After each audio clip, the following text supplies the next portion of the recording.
Israel और Hamas के बीच जारी युद्ध विराम के बीच बंदियों की अदला बदली हो रही है। दोनों तरफ से बंधकों की रिहाई की जा रही है। अदला बदली के दौरान माहौल तब तनाव से भर गया जब ताबूतों में 4 बंधकों के शव लौटे। पहली बार हमास की कैद से सिर्फ जिंदा इजरायली ही नहीं बल्कि 4 शवों की भी अदला बदली हुई। हमास ने गुरुवार को गाजा के खान यूनिस में 4 इजरायली बंधकों के शवों को रेड क्रॉस की अंतर्राष्ट्रीय समिति ICRC को सौंपा।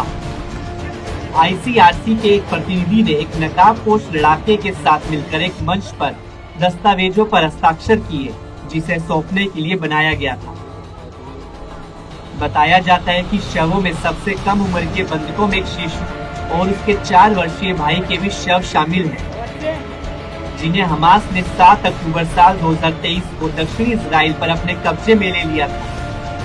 गुरुवार को शवों को सौंपना पिछले महीने अमेरिका के समर्थन और कतर और मिस्र की मध्यस्थता के साथ गाजा युद्ध विराम समझौते के तहत हुआ, लेकिन इस दौरान तनाव चरम पर है। जरा सी एक चूक या चालाकी गाजा में भीषण जंग की चिंगारी को हवा दे सकती है। इससे पहले हमास के सैन्य विंग अल कसम के प्रवक्ता अबू उबैदा ने गुरुवार को एक बयान जारी कर बताया कि सीज़फायर समझौते के तहत कुछ इजरायली बंदियों को छोड़ा जाएगा, जिनमें 4 बंदियों के शव भी शामिल हैं।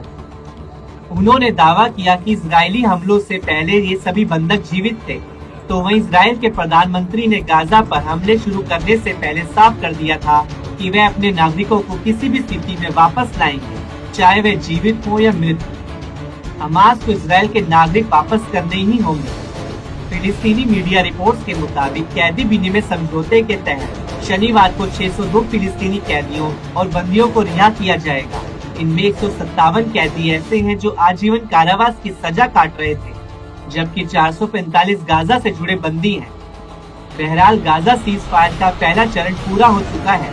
इससे पहले सीज फायर समझौते को लेकर इजराइल और हमास के बीच तनाव तब बढ़ गया था जब हमास ने बंधकों की रिहाई पर धमकी दे डाली थी, लेकिन बाद में अमेरिकी राष्ट्रपति डोनाल्ड ट्रंप और नेतन्याहू की धमकी के बाद हमास के तेवर ठंडे पड़े थे। हमास फिर बंधकों की रिहाई के लिए राजी हो गया।